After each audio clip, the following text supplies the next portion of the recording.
Hey everybody, Zac Clark here. So we're going to go over all of our rounds for LobsterCon. I played in both the vanilla side event that was 8 rounds, and I also played in the main event, North American Championships, which was 9 rounds. I played 8 of those 9 rounds, so we're looking at 16 rounds of pre-modern. What I did in these rounds, a little bit of how the games played out, but mostly what we want to talk about is these matchups, how I sideboard, and relevant plays, things that make this part of the match important, what matters in these rounds. So let's go through it. EternalDurdles.com is the home for Magic the Gathering written content. If you want to write an article for EternalDurdles.com, reach out to @ForceOfPhil on all social media or Discord. You can support the show on Patreon at patreon.com/EternalDurdles.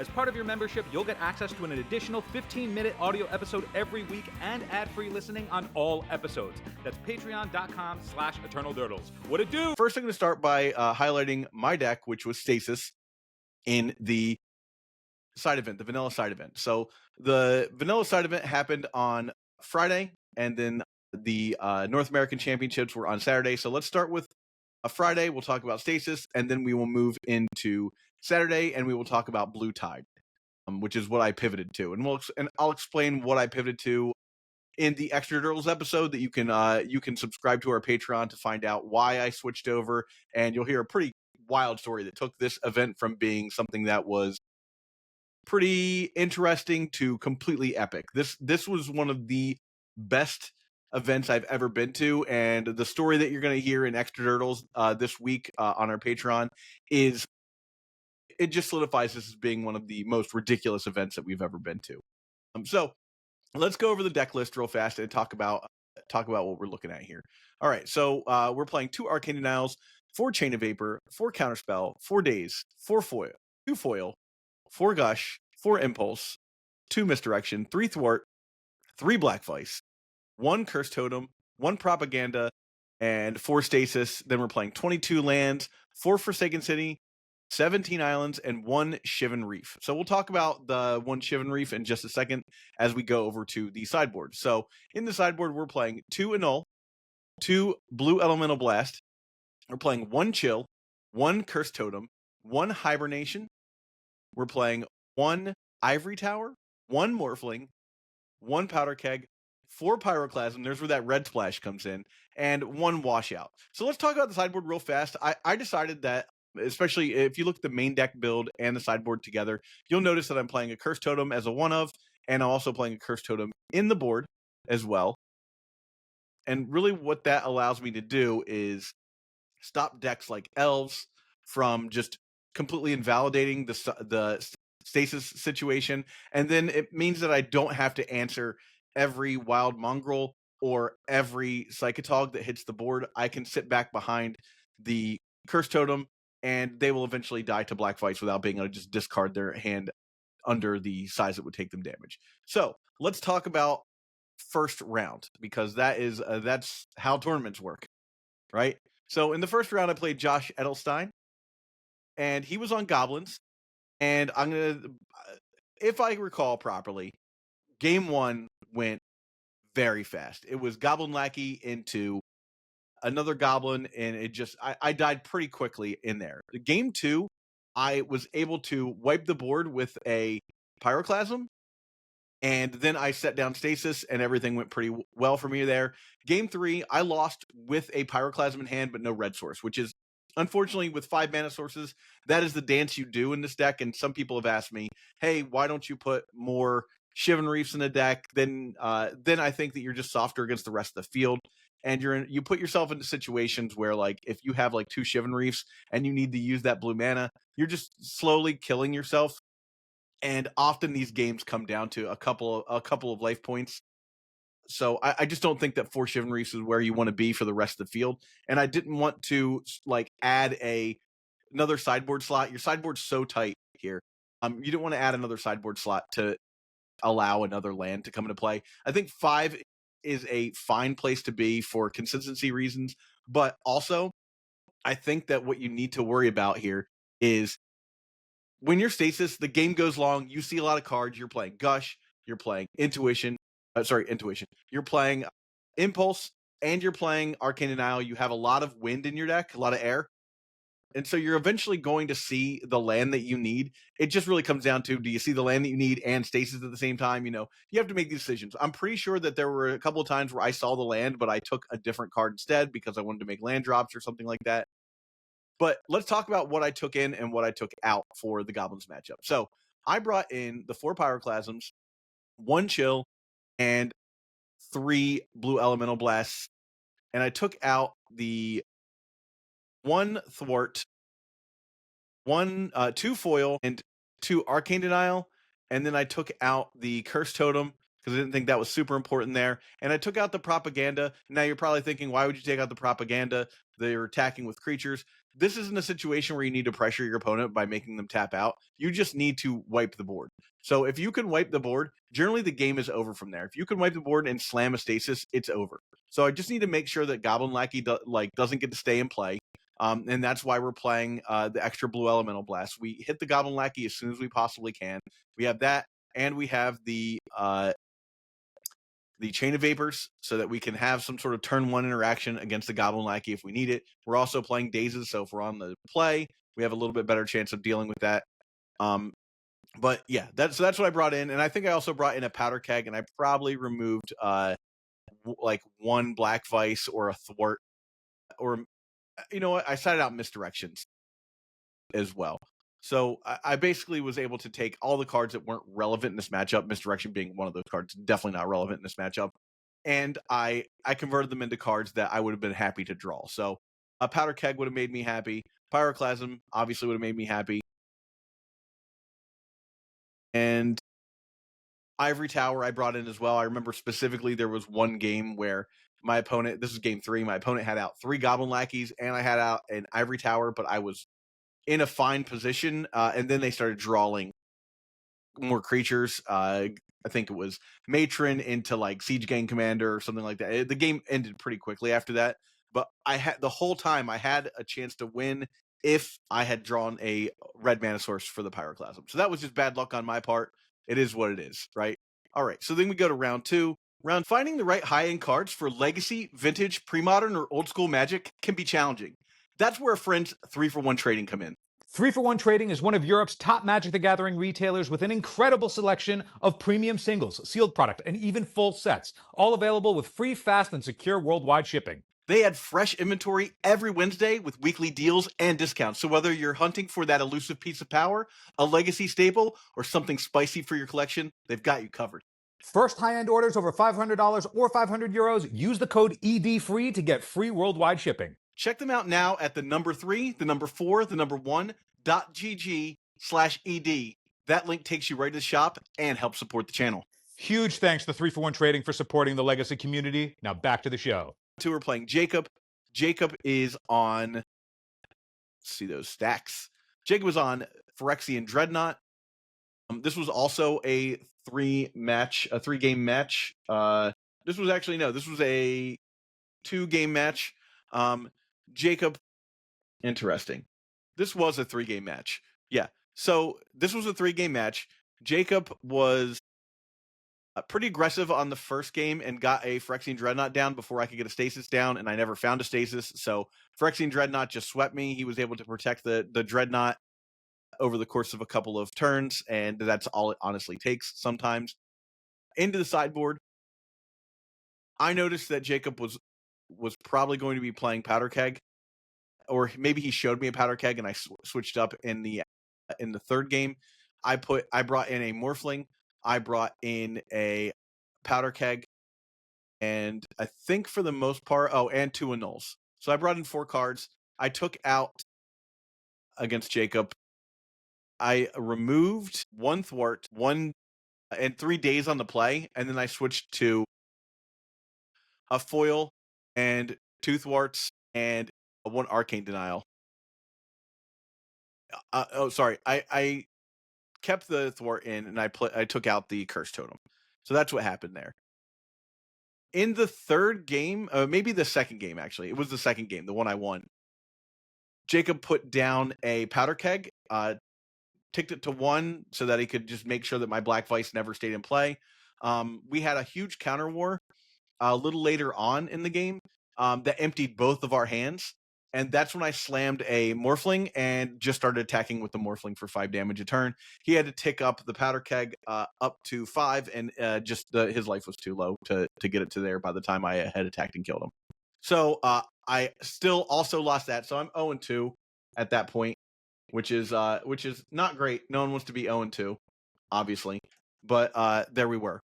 So we go into a match 3 against Nathan, and Nathan is on survival. Now, I like a good survival matchup. I did lose the first game because my opponent got survival out and had squeezed survival, and I never got the stasis that I needed.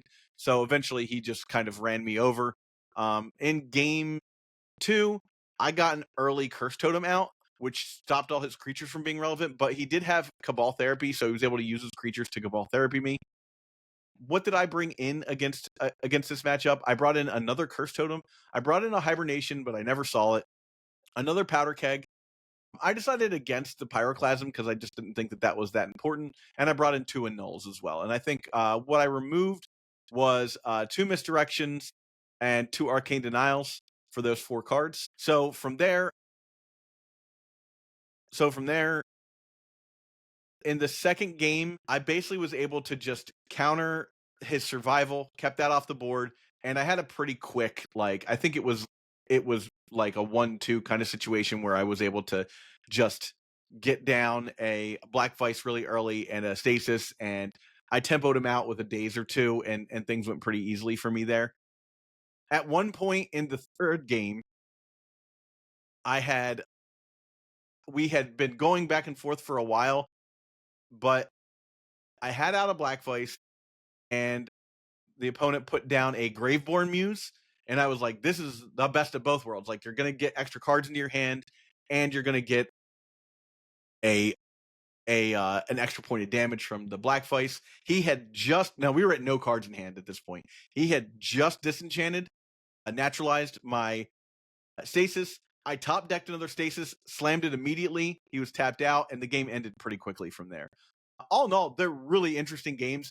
What you have to worry about in this match, though, is Duress and Cabal Therapy. Duress and Cabal Therapy are so rough. You just need to make sure that you get that selection that you need, and then you can't really wait around. You have to slam Stasis as soon as you get it, because the Cabal Therapies and the Duresses just sit you in such a bad situation, especially if your opponent knows the cards in your hand and has like a useless Bird of Paradise or a Wall of Blossoms or Wall of Roots. All of those things just spell the end of the game for you if they're able to surgically take out the cards that you need to actually compete with. So you got to be very careful about your opener. You don't want to keep an opener with 2 Stasis because a Cabal Therapy could put you in a really, really tight situation. So it's a little weird. You might just say screw it and keep it anyhow, especially if you have the option to like pitch a bunch of cards to the foil. But that didn't end up happening. We did get there. We were very lucky to get there in the third round because it was literally just top decking. So at this point, I'm feeling a little bit better about myself and the deck. And honestly, the last 2 rounds previously, I was close. Like, those were very winnable matches had I just gotten a little bit better draw, right? All right, so we're going to go to round 4. Round 4, we played against Wasif. Wasif was also on Goblins. So I've seen Goblins, Stifle Not, Goblins, right? Or sorry, Survival and Goblins again. So I'm like, great, Goblins again. Wonderful. Wasif, this was his first time ever seeing the card Stasis. So I took advantage of that. I did a very good job of sequencing things so that when he cast something, he was tapped out, and I was able to just throw down a Stasis and get him out of the game. Now, in game 2, I sideboarded in very similar to the same situation I did against my round 1 opponent. But in game 2, when this was a 2-game match, I won in the first one pretty decisively.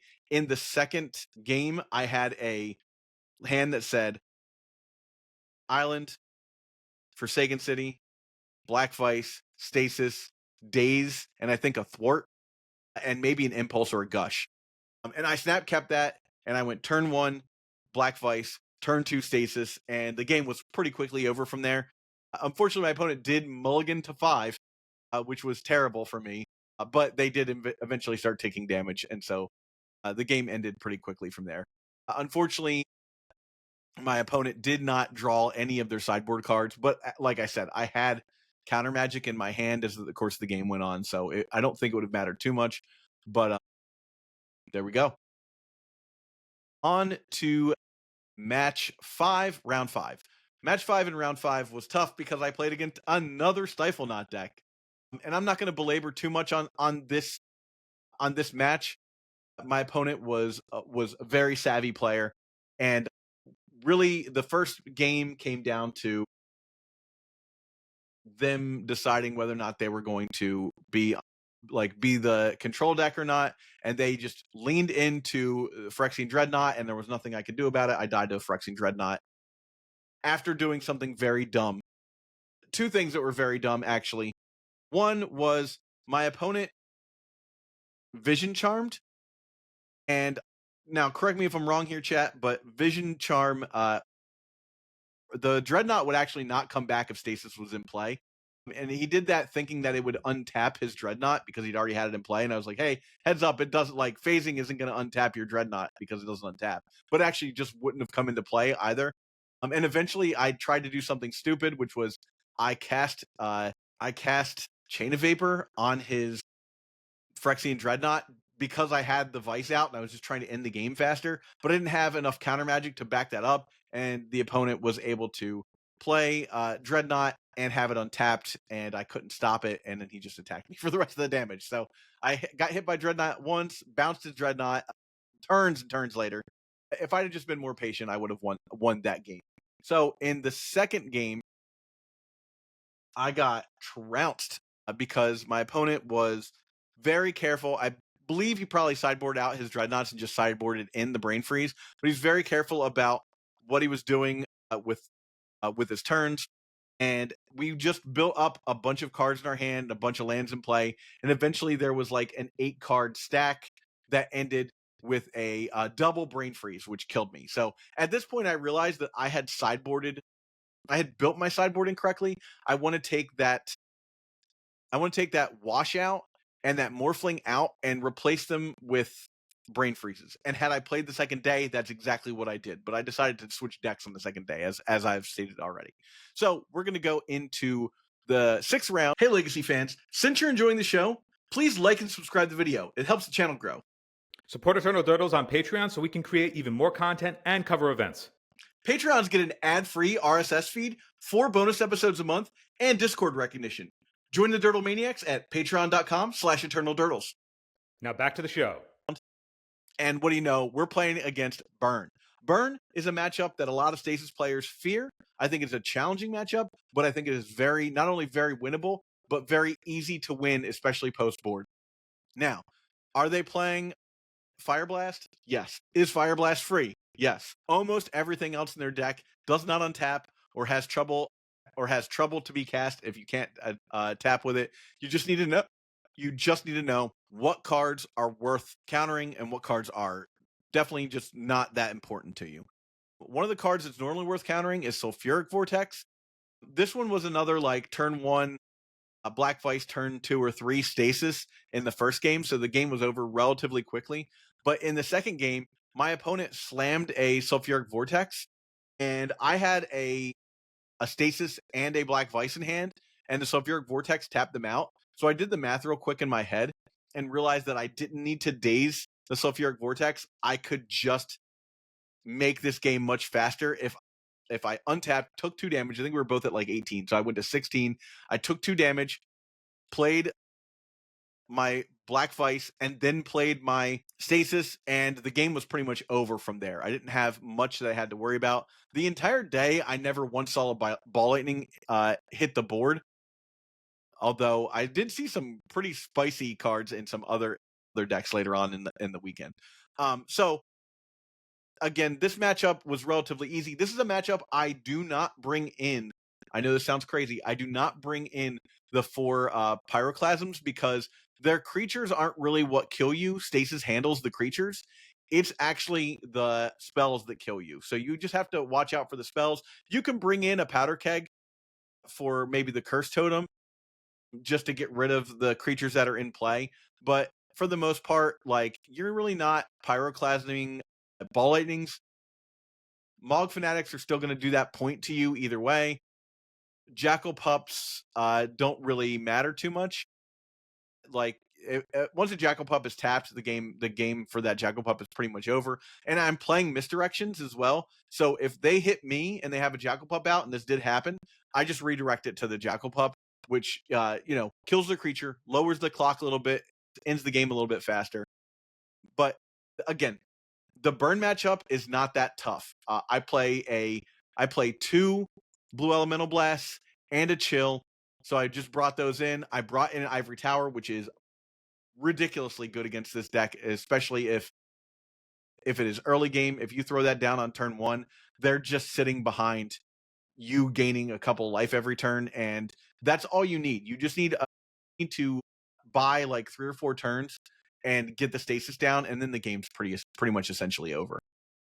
All right.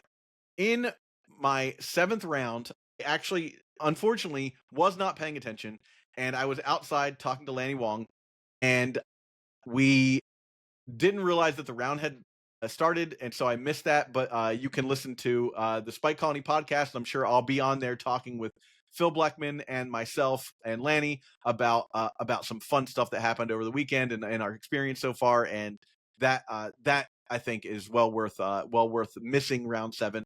My round 7 opponent was on burn. I arrived 12 minutes late. I just decided it would be better for me to go grab some food and rest for the next round. In the next round, I played Adam Najman, friend of the show, and also a brand new Patreon supporter. Thank you, Adam. And also a friend of Phil and I, who traveled with us to the event. So Adam was on Psychotog. We had some discussions earlier in the weekend about what this matchup looks like. I spent a lot of time playing against this matchup with Phil. I have a different version of the deck that I play, a Reanimator package with Twisted Abomination is sort of the Troll of Khazad-dûm and Reanimate, which gives you more threats in the deck, and it basically makes this less of a all-in on Psychotog deck and more of a like Rescaminator, Dimir Reanimator sort of package with the Psychotog as like another thing that the deck can do. So in game 1, Psychotog got me. I immediately went to my sideboard, brought in the Curse Totem. Again, Curse Totem just stops Psychotog from even being a threat. Brought in the Curse Totem, and then brought in a Morphling as well, just in case. And I think that's all I did. Maybe I brought in a Powder Keg. So we got to a point where in the second game, I had out the Curse Totem, and I just got Stasis out, and we had a big battle on the stack. But as I have stated many times before, your deck is almost all air and counter spells. So you generally have, when a counter war happens, you generally win that counter war. It's like the only thing this deck is good at. Once things are on the board, if you don't have Stasis, you're going to lose the game. But this deck can win a counter war almost handily. And your opponent generally has a bunch of things like Swords to Plowshares or a Smother, Diabolic Edict, cards that deal with permanents on the board that aren't Stasis, that they have to side out, and they have to find cards in their sideboard that are even worth playing, which often they just don't have. Anyhow, in the second game, I won the second game pretty handily. In the third game, we went very long. And Adam had out, I think it was his final Psychotog. I had countered almost every other Psychotog and Unearth. And he swung in for what would have been Xaxes. I cast Chain of Vapor. He countered it. I cast Chain of Vapor. He countered it. I cast Chain of Vapor. He put the Psychotog back in his hand. So I just had 3 pieces of interaction there. It could have been Chain of Vapor, Counterspell, Chain of Vapor, Counterspell, whatever. I had 3 pieces of interaction, won that counter war, and the game was essentially over from there as I untapped and I played Stasis and Black Vice, and the game ended. So that was my first day with Stasis. Like I said, the only changes I would truly make to this list right now is I would remove Washout. It was completely useless all day. As a sorcery, I wasn't really loving it. And I would remove Morphling, although I love Morphling and it did win me 1 game. I think you're just better off having these 2 slots replaced with Brain Freeze, and then you can just set yourself up to win against those harder to win, like blue mirrors and control matchups. So with that said, we're going to move on to the main event. Eternal Durdles is proud to be sponsored by Moxfield.com.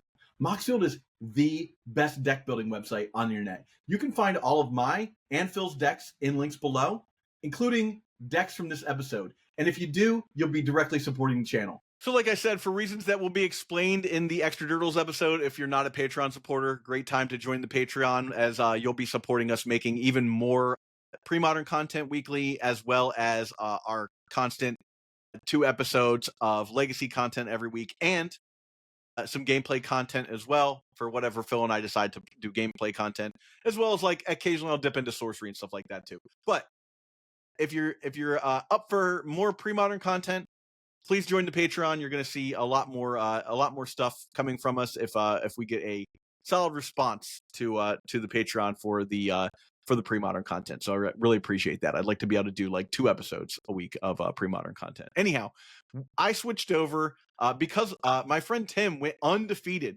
drew into the top 8 the previous day, and then had to drop from the top 8, mostly because we were hungry, and honestly, $15 worth of prizes that he was going to win versus he had a situation that happened. So we wanted to make sure that he was well fed and slept well, and like no one was feeling bad at the end of the day. We went to eat instead of doing the top 8. No disrespect to the prize pool for the format. We just decided that would be a better thing for everyone to do, and Tim agreed. So we went to get food on Friday night, and Tim did not make it into the top 8, but he did go undefeated on day 1. So with that said, this deck, Blue Parallax Tide, Tim said it plays like show and tell, and I kind of agree with him after playing the deck. So we're looking at 4 accumulated knowledge, 3 Stifle, 4 Chain of Vapor, 4 Counterspell, 2 Factor Fiction, 1 Flash of Insight, 3 Force Spike, 4 Impulse, 3 Mana Leak, 3 Powder Keg, 3 Parallax Tide, 1 Dust Bowl, 4 Fairy Conclave, 14 Snow-Covered Islands for me. I used Snow-Covered Islands this time. 4 Mishra's Factories, 3 Quicksand, and then the sideboard is 3 Annul, 4 Blue Elemental Blasts, 3 Chill, 1 Dominate, 1 Hibernation, 1 Phyrexian Furnace, 1 Powder Keg, 1 Tormod's Crypt. So I don't think that there is anything that I would change with this list as it stands. I really liked what this list was. Maybe after looking at things and seeing what like my local meta looks like, I might change a card here or there. But honestly, this was perfect for me. The big revelation out of this build that Tim spoke to me about was that you can get away with 3 Tide. It's totally fine. You don't want to play Tide until a certain at a certain point of the game you want to play Tide, but before that you really want interaction. You're going to have plenty of ways to look for the Tides, so you're not going to have any trouble finding them, and I found that was also the case.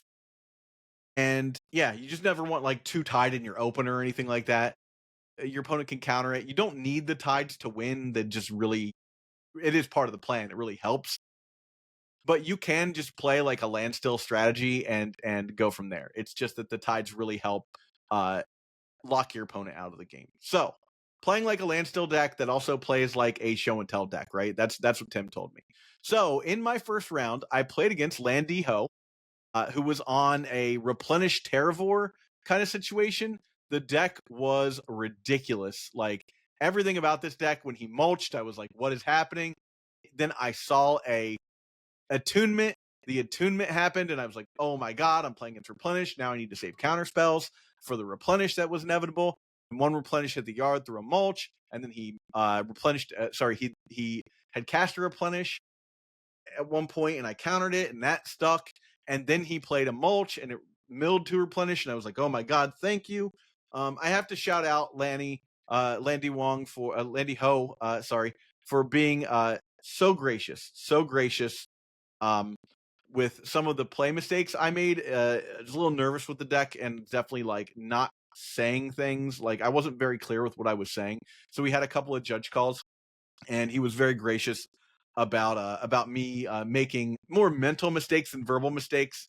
But I just wanted to shout out to the grace that he showed me in that first round. I did end up taking this 2-0, but wow, it was, we were both fighting for our lives every single turn with this match.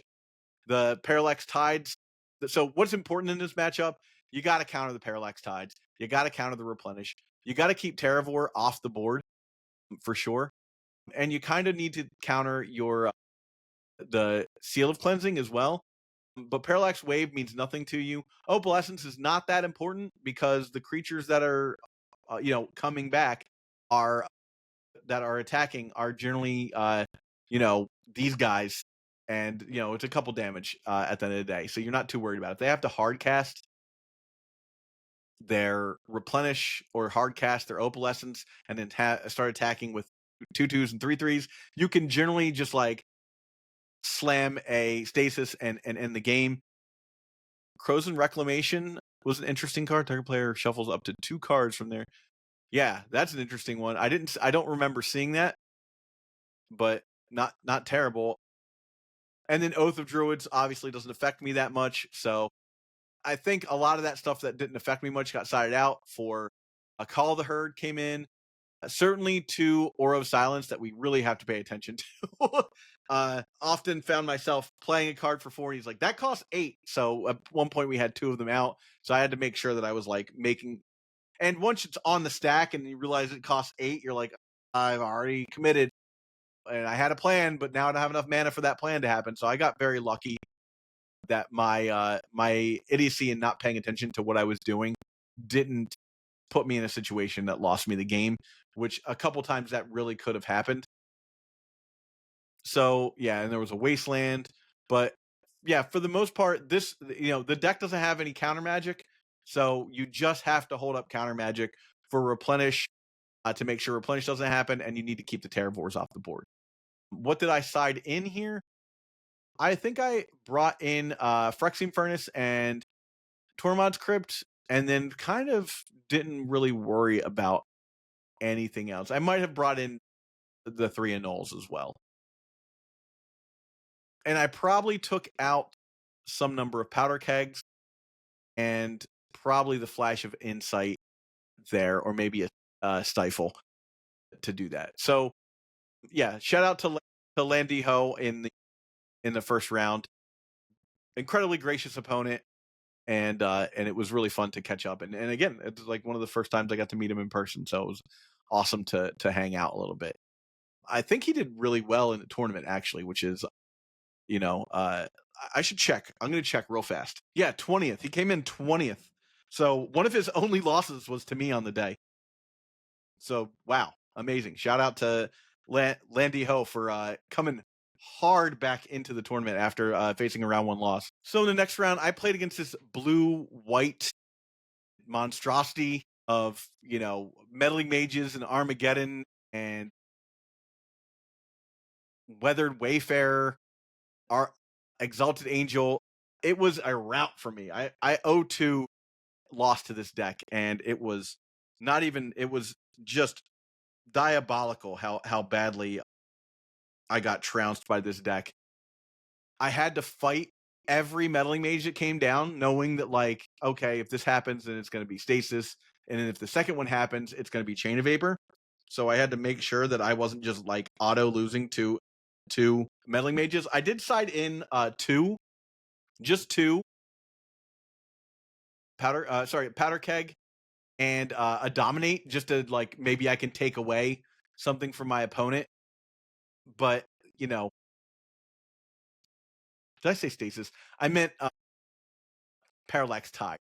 I was worried that Parallax Tide and then a Chain of Vapor would put me in a situation where I couldn't tide him out of the game. I did tide him out of the game one time, but he already had a Exalted Angel in play, so it didn't much matter. What matters in this matchup is 1 meddling mage. I need to keep all of their stuff off the board, and you can see they're playing 17 creatures at relatively low casting costs, and it's very hard for me to deal with if I'm not getting Stasis out. So if he gets a meddling mage out and named Stasis, God, I keep saying Stasis. If he gets a meddling mage out and names Parallax Tide, only thing I can do to stop his onslaught of smaller creatures is to play my quicksands or to block with my Mishra's factories, but he has Swords to Plowshares, so that's dangerous. He has Disenchant, so that's dangerous. The whole deck was just set up very well to stop me, and he did standstill me a couple of times and just drew a bunch of extra cards, and I had to deal with it. So ultimately, this was a very hard matchup for me, so I'm now 1-1. All right, in round 3, I played against this Tinker Survival deck, or sorry, Tinker Survival, Welder Survival deck, and in the first turn, it's just a combo deck. It's like get Triskelion, switch up, you know, a bunch of like the whole thing just felt like Colossus attacked me, and Anger was in the yard already, and then I got hit with a Triskelion. All almost happened in like one turn. I just got beat to crap pretty quickly. So the things I had to worry about were I could not let Survival of the Fittest be in play, and I had to be very careful about the Goblin Welders getting that value back. So I was very careful about making sure that Goblin Welder was never good, and Sylvan Library. So in the second game after he comboed me out, he played a turn 1 Goblin Welder, and I could have Red Blasted it, but I decided not to, and I put Curse Totem into play, and that basically got me through the match, at least through that game. I countered the survivals, and we just went to a point where I got everything that he had off the board, and I had man lands, and I just started attacking and won. That was basically exactly repeated in the next round. It looks like he's playing Sabo's Web, but I never saw them, and I would have certainly countered them or bounced them if they had come into play. So we're going to go to round 4, where I played Bryce, who was on Elves. And it just didn't go well for me. Honestly, Elves, very hard for me to deal with. I did go 2 against Elves. The first game was pretty much just play a bunch of dudes, attack with a bunch of dudes, and I couldn't stop him. And then the next one he had out an Tuco Vigilante against me, and even when I got out some kind of defense, he was able to like stop my factories. So the factories weren't able to stay in play for very long, and eventually, a Tabi Orangutan killed my Curse Totem, which was tough. The one thing I will say is after looking at the board, I would have loved to have had access to a Masticore, and I think that is an inclusion that I would have made into the sideboard, knowing that there were Elves decks in the room. That just would have made sense to me. But again, this is what matters in this matchup is just countering the things that like interact with your side of the board. But you're gonna see a lot of guys, and like things like Tribal Force Mage can just make all of their guys really big. It was very hard to stay in this game against my opponent in round 5 because there were so many guys on the board, and he could just produce as many as he wanted relatively fast, and there was not a whole lot I could do about it. I think Tango Wire came in against me in the first game and just stomped me out of being able to interact with him early on too. Round 5 against Paul. Paul was on another survival list. It was opposition survival, and this was again survival for the Tide deck. I think works out really well because if you're playing Tide, all you need to do is keep in mind that your opponent is going to put a survival into play, counter the survival, and try your all-time best just to get rid of everything that they have on the board that is going to stop you from being able to remove all their lands from play, right? So at one point in time, Paul got out a deranged tournament against me, and I was able to block the tokens after making sure that I got rid of all of his land, so he didn't get to keep the deranged hermit. And then I untapped, and I had a factory in play, and that allowed me to block all the tokens, but I still took a lot of damage. I went very low on life against this deck. The important thing here is opposition is rough, not great, but it did come down and get resolved against me at a point when he didn't have any creatures on board. Because I had been doing a very good job of blocking and keeping creatures off the board. I did counter a Tradewind Rider at one point. That in the second game, he had out a Tradewind Rider and a creature, but it didn't much matter because I was able to like get him off that. The second game went much faster. So I was able to get him off of being able to use the Trade Wind Rider effectively against me in the second game. Overall, yeah, this matchup is a little bit, it's just slightly different than Elves in that their plan isn't to like elves you out with a bunch of elves. He's on more of a let's play decent creatures and then start smashing in. Honestly, I can't even tell you why I feel like I have a better matchup against the survival deck than I do the elves deck, because this is basically elf survival with opposition, right? But the Tangle Wires I think are the big difference here. Tangle Wire versus opposition just comes down to like a turn earlier on turn 2 where I have to tap everything I'm doing even if I have like even if on the draw and I have like a second land or a third card or whatever. It just the Tangawire deck seems like it's a lot more invasive against me than the opposition deck, and I was able to prove that out by going 2-0 against this deck and going 0-2 against the Elves deck. Going on to round 6, you played against Jacob.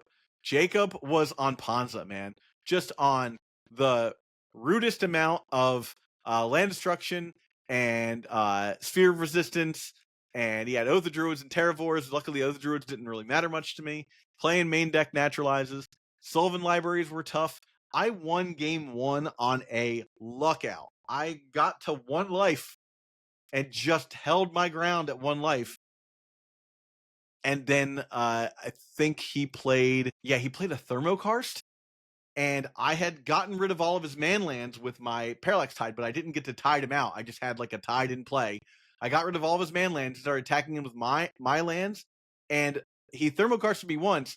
I had drawn an extra man land, so I was able to activate a 3rd man land on the last attack before he got to untap and swing back at me and kill me.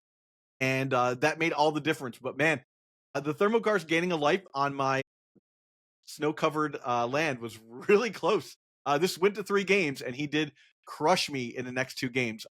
Turns out the Sphere of Resistance is really tough for me to deal with, especially after you're casting Nature's Grasp and hitting my lands.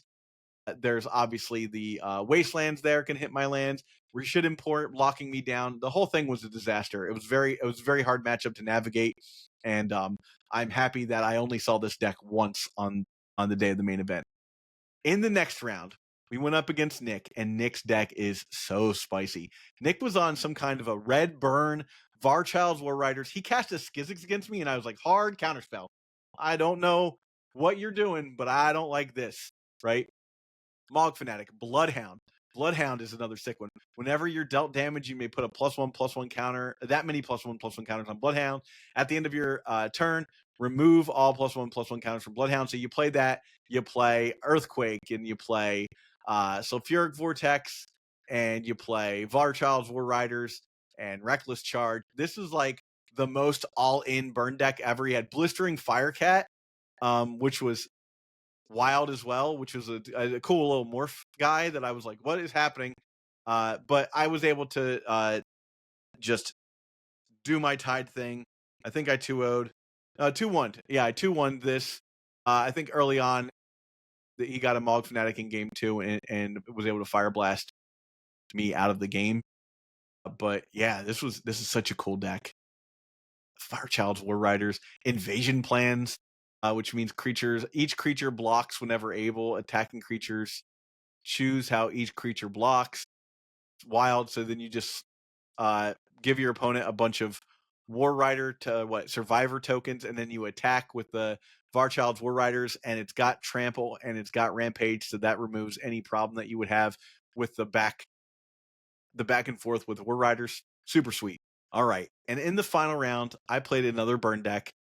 This was Chris DiBiase on burn, and this was not the best for me. I got 2-0'd by Chris, and it was pretty decisive, honestly. Grim Lovemancer did a ton of lifting in this particular matchup. My opponent was on the 6 Jackal-Pup plan, playing Goblin Patrol, and Jackal-Pup was really rough for me. Like just baubles incinerates Fire Blast. I tapped out on the last turn of the game to cast a draw spell, and I went from 9 to 0 pretty quickly. So yeah, that's the whole tournament, both day 1 and day 2. Like I said, I really like the Tide deck. I think if I got a chance to play another big event, like there's that Sacred Torch event coming up really soon, I would think about moving back to Stasis and playing the Brain Freezes. Stasis is kind of my brand, so I want to keep on that. But the Tide deck, man, I endorse the Tide deck. Very fun. Put you in a lot of the same situations that Stasis put you on.